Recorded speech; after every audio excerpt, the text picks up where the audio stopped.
chers frères et sœurs du Gabon, chers compatriotes, chers panafricanistes d'Afrique centrale. Après 10 longs mois de prison, pour avoir simplement interrompu la circulation routière aux abords de l'ambassade de France à Libreville, pour y lire un message dénonçant la politique de la France en Afrique, un après-midi, 2 jours avant le 14 juillet, me voici aujourd'hui devant vous,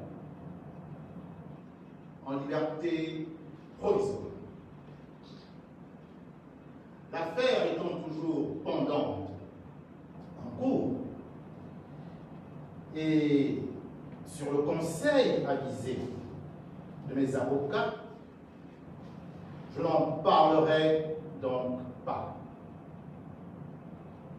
Mais, en tant que citoyen gabonais, jouissant pleinement du droit à la liberté d'expression que me confère notre Constitution,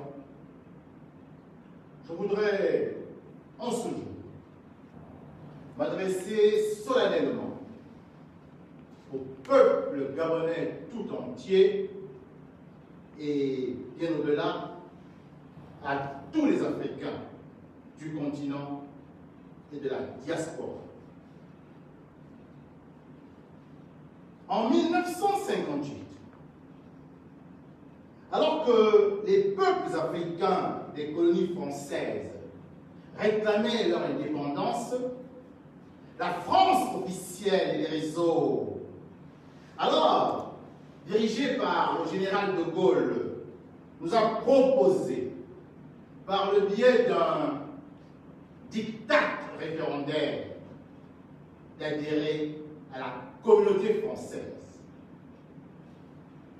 Ce fut bien un diktat, car Ahmed Sékou Touré de la Guinée-Conakry, qui seul eut le courage d'opposer un non franc, ferme et catégorique à cette proposition, fut diabolisé, persécuté et martyrisé tout au long de sa présidence par la France officielle et les réseaux. 2 ans plus tard, en 1960, précisément le 17 août pour notre pays, le Gabon, Charles de Gaulle concéda à tous les autres territoires coloniaux français d'Afrique, à leur grande surprise d'ailleurs, ce qu'il avait refusé à la Guinée-Conakry. Dans un même mouvement, dans un même élan historique, voulu et contrôlé par la seule France, les différents pays africains de l'espace francophone accédèrent tous à l'indépendance. La suite de l'histoire, nous la connaissons tous. Et elle nous montre bien que cette indépendance fut purement nominale et formelle. Parce que, n'ayant pas restitué au peuple gabonais sa souveraineté pleine et entière, jusqu'à ce jour, la Gabonaise, le Gabonais, le peuple gabonais est dépossédé de son pays. Dépossédé de son pays. Comment en effet expliquer les échecs successifs, tant politiques qu'économiques, que notre pays accuse depuis son accession à l'indépendance malgré les multiples richesses dont il regorge pour se construire et donc façonner son propre destin. Ces différents échecs seraient-ils dus à une tare congénitale ou ontologique du peuple gabonais? Répondre oui par l'affirmative serait assurément faire offense à l'intelligence et au génie du peuple gabonais. Pourquoi donc le Gabon, comme le Congo-Brazzaville, ou le Cameroun, ou le Tchad, ou la Centrafrique, n'a pas connu d'essor économique à l'instar du Vietnam ou de la Thaïlande, qui présentaient une situation analogue à la sienne au début des années 60? Il y a bien des raisons objectives qui peuvent l'expliquer, mais toutes ont pour dénominateur commun la limite d'action nationale liée au déni de souveraineté. Une souveraineté des peuples bien présente en Thaïlande et au Vietnam, mais inexistante au Gabon en particulier et dans tout le précaré français d'Afrique en général. Chers frères et sœurs du Gabon, chers compatriotes, chers panafricanistes d'Afrique centrale, pour le colonisateur français, il fallait en 1960 que tout change pour que rien ne change. Que tout change pour que rien ne change. Notre pays est aujourd'hui réputé indépendant. Mais nous ne sommes pas souverains dans notre propre pays. Nous ne sommes pas souverains dans notre propre patrie. En effet, depuis la prétendue fin de la colonisation, nous ne pouvons pas porter à la tête de notre pays le dirigeant de notre choix. Je le redis, nous ne pouvons pas porter à la tête de notre pays le dirigeant de notre choix. L'accession à la magistrature suprême en 1960 de Léon Mbalinko, premier président du Gabon, fut déjà plus le résultat de calculs d'arrière-boutique des forestiers français au Gabon que l'expression réelle de la volonté populaire. Souvenons-nous du coup d'État qui le déposa en février 1964, perpétré par la jeune élite des forces armées gabonaises, aspirant à une vraie souveraineté du pays, et de l'intervention militaire française qui mit fin à l'aventure en la massacrant et en réinstallant le vieux Mba au pouvoir. Souvenons-nous encore de la reconnaissance systématique par la France officielle et des réseaux depuis le retour du multipartisme en 1990, de faux résultats d'élections présidentielles écartant toujours le véritable vainqueur élu par le peuple et de son silence coupable face aux répressions sanglantes des contestations populaires qui s'en suivent. Tout ces incidents émaillant l'histoire politique et tragique de notre pays prouvent à suffisance que le peuple gabonais n'a jamais eu l'opportunité d'être dirigé par l'homme ou la femme de son choix. Le peuple gabonais n'a jamais eu l'opportunité d'être dirigé par l'homme ou la femme de son choix. Sur un tout autre plan, nous ne sommes pas maîtres de notre monnaie. Le franc CFA, cette monnaie héritée de la coloniale et arrimée à l'euro, nous maintient sous domination française. Nous maintient sous domination française. Cette dépendance monétaire sert plus les intérêts des multinationales étrangères que les nôtres. Sachez-le, sans souveraineté monétaire, tout développement est impossible, car nous ne pouvons pas impulser à notre pays la dynamique économique voulue. Enfin, la politique économique du Gabon n'est pas tournée vers notre développement,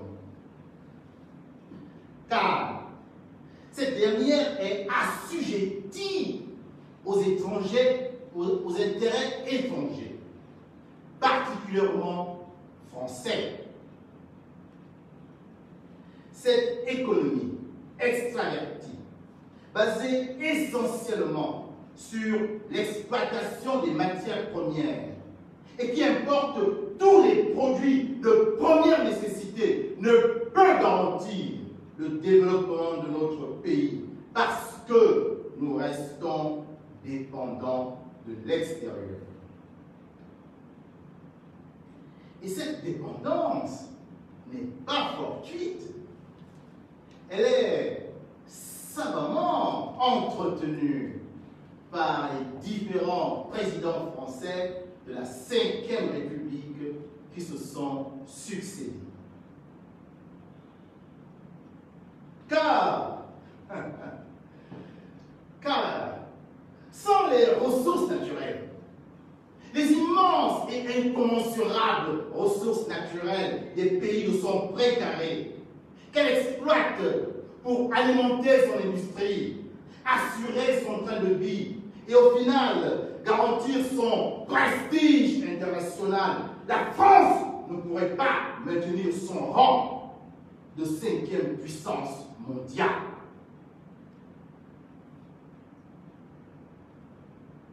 Pour toute personne de bonne foi, tout ce que nous venons de dire ne souffre aucune contestation. Ce sont des constats de bon sens, vérifiables par tous. Et c'est au vu de tout cela que nous affirmons que nous ne sommes pas souverains dans notre pays, le Gabon. Nous ne sommes pas souverains dans notre pays, le Gabon. Et que celui-ci n'est indépendant que de nom, puisque c'est la France officielle qui les réseaux, par le truchement de la cellule africaine de l'Élysée et de son bras armé, la France-Afrique, qui marque de son sceau impérial le destin de notre pays. Cette situation est proprement scandaleuse, inadmissible et intolérable pour la nouvelle génération que nous sommes en ce 3e millénaire. Nous ne pouvons pas accepter que la France-Afrique confisque notre droit à la liberté et au développement plus longtemps.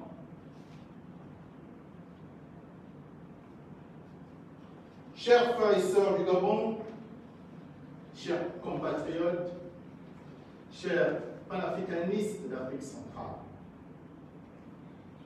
la France-Afrique a des tentacules déployés dans tout l'espace francophone. C'est pour cette raison que notre combat ne peut s'inscrire que dans une dynamique panafricaniste. Il est donc impératif que tous les fils et filles d'Afrique qui aspirent à une souveraineté pleine et entière de leur propre pays se rassemblent et présentent un front uni dans cette bataille pour un affranchissement total et véritable.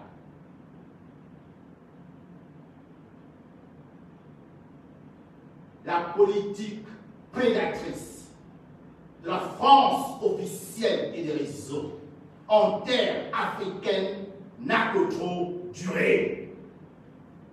Il suffit. It's enough.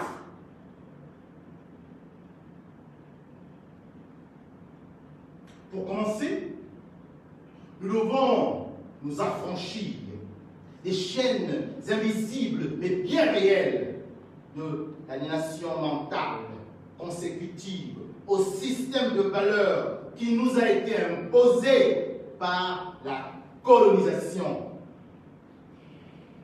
En effet, dans ce système, le génie propre africain, la pensée profonde kanite, n'a pas de place. Or, notre combat doit être porté par une Afrique qui a retrouvé son âme, par des Africains, des Kénites, qui affirment et proclament haut et fort leur africanité. Un véritable, authentique et indispensable retour aux sources est nécessaire. Et il est d'ailleurs déjà en cours, fort heureusement.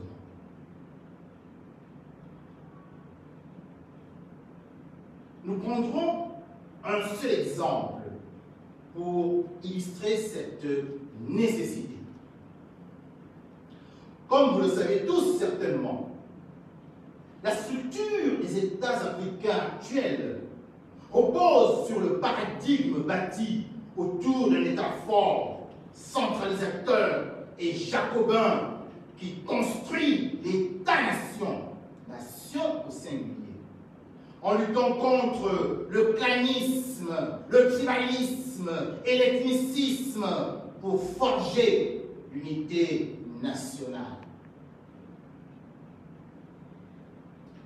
Une telle approche épouse bien la pensée occidentale qui, malheureusement, déprécie le clan, déprécie la tribu, déprécie l'ethnie et les combat même, au lieu de leur offrir l'espace d'expression utile à la manifestation de leur génie propre. Or, la pensée kanite est tout autre, parfaitement capable de construire un État africain qui valorise le clan, qui valorise la tribu et qui valorise l'ethnie. Oui, chers frères et sœurs africains, nous refusons d'être les héritiers d'un paradigme avilissant, conçu et mis en œuvre par les officines de la France officielle et des réseaux pendant ces 60 dernières années. Tous les pays africains de l'espace francophone en ont terriblement souffert.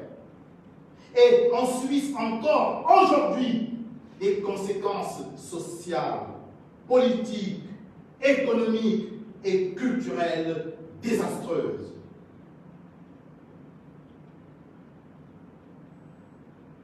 Nous affirmons sereinement qu'après plus d'un demi-siècle d'échecs, habillés de discours et de pratiques démagogiques, ce paradigme est révolu. Un autre émerge qui va le remplacer avec plus de chances de succès parce que, puisant sa force et sa pertinence dans la réalité culturelle africaine et le respect d'un génie endogène propre à conduire nos pays vers le progrès. Ce paradigme nouveau est celui de l'État-nation, nation au pluriel, qui concède une autonomie de gestion aux provinces ou régions du Gabon, afin que les pouvoirs locaux puisent les ressorts du développement dans le génie contributif de tous les clans, de toutes les tribus et de toutes les ethnies qui sont en réalité des nations africaines de l'espace géographique administré.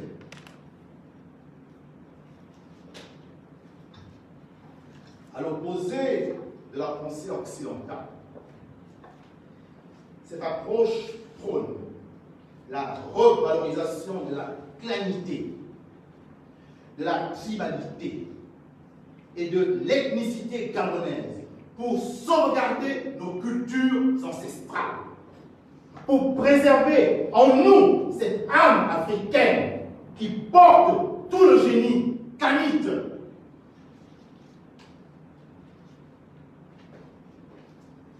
Chers frères et sœurs du Gabon, chers compatriotes, chers panafricanistes d'Afrique centrale,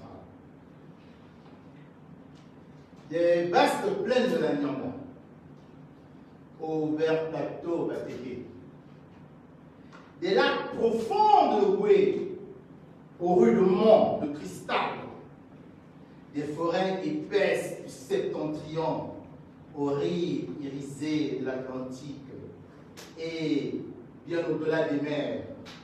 La colère des Gabonais gronde. Les yeux se dessillent enfin.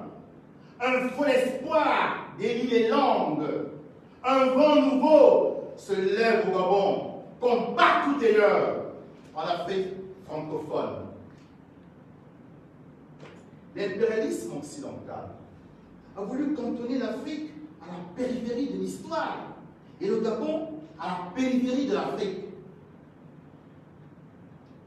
J'affirme que ce siècle sera celui de la renaissance africaine et du panafricanisme, et que nous pouvons faire du Gabon, fort de notre histoire, de nos valeurs, des qualités de notre peuple et de nos ressources naturelles, nos immenses et importantes ressources naturelles, un des phares de l'Afrique.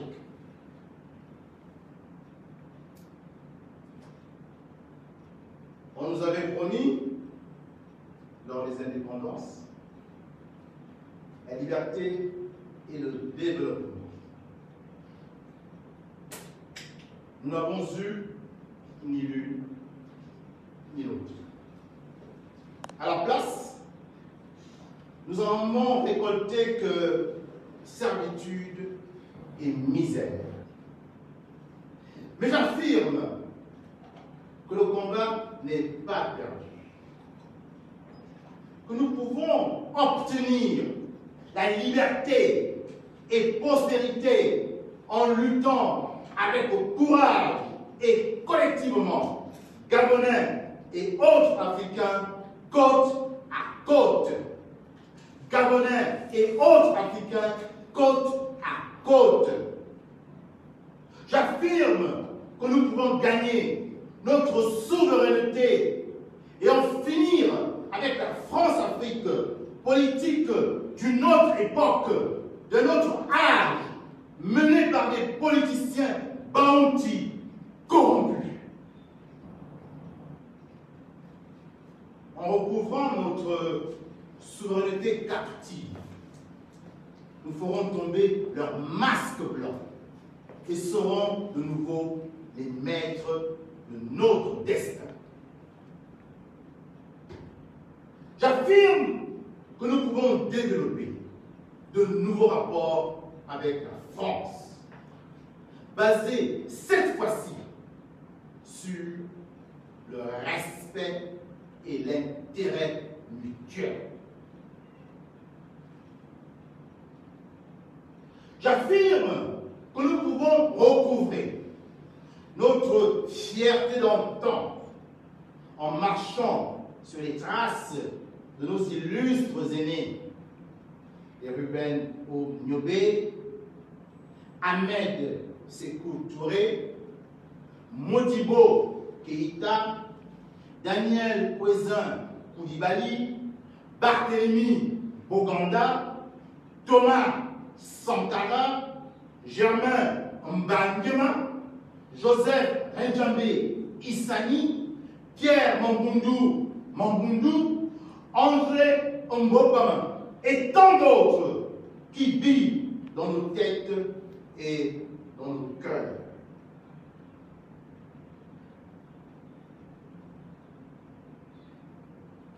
En nous inspirant de leur courage, nous pouvons former cette armée citoyenne et sans peur dont le pays a besoin, animée du réel désir d'honorer le sang de nos martyrs tombés en 1964, en 1990, en 1993, en 2009 et enfin tout récemment en 2016.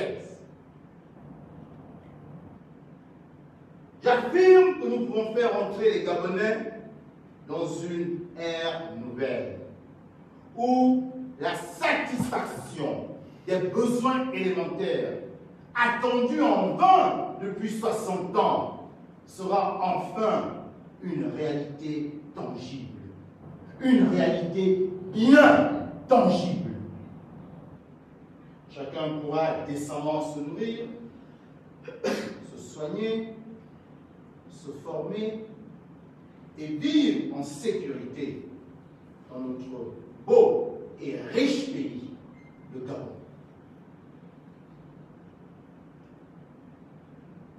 J'affirme que nous pouvons accéder au bonheur et à la prospérité dans la paix sur la terre de nos ancêtres et arrêter ainsi l'exode massif à l'étranger de cette jeunesse africaine dont les morts se comptent par milliers dans les abysses de la Méditerranée. J'affirme enfin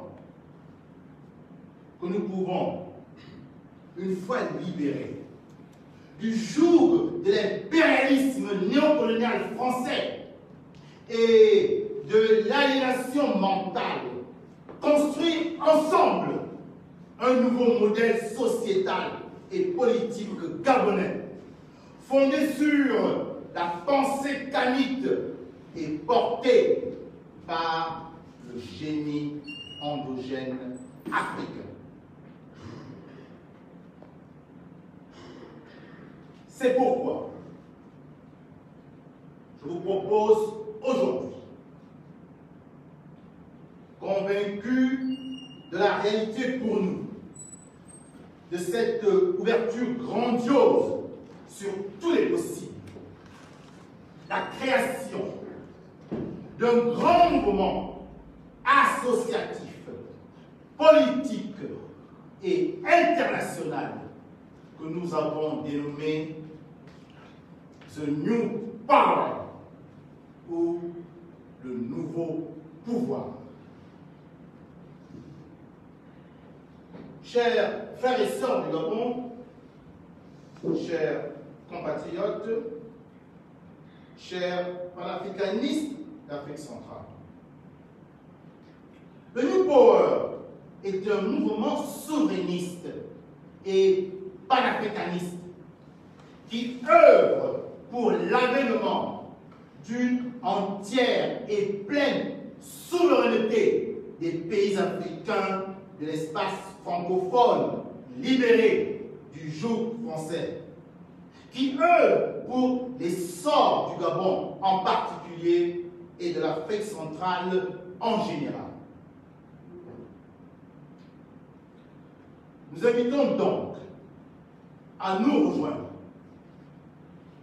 les Gabonaises et les Gabonais de tous horizons, résolument attachés à l'indépendance et à la souveraineté de notre nation, et notamment la jeunesse africaine, décomplexée, compétente, consciente et agissante du pays.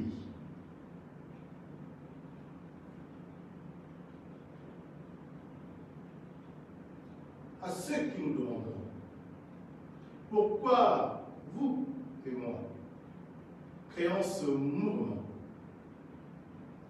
nous répondrons: si ce n'est pas nous, alors qui? Et à ceux qui nous demanderont pourquoi créer ce mouvement maintenant, nous répondrons: et si ce n'est pas maintenant, alors quand?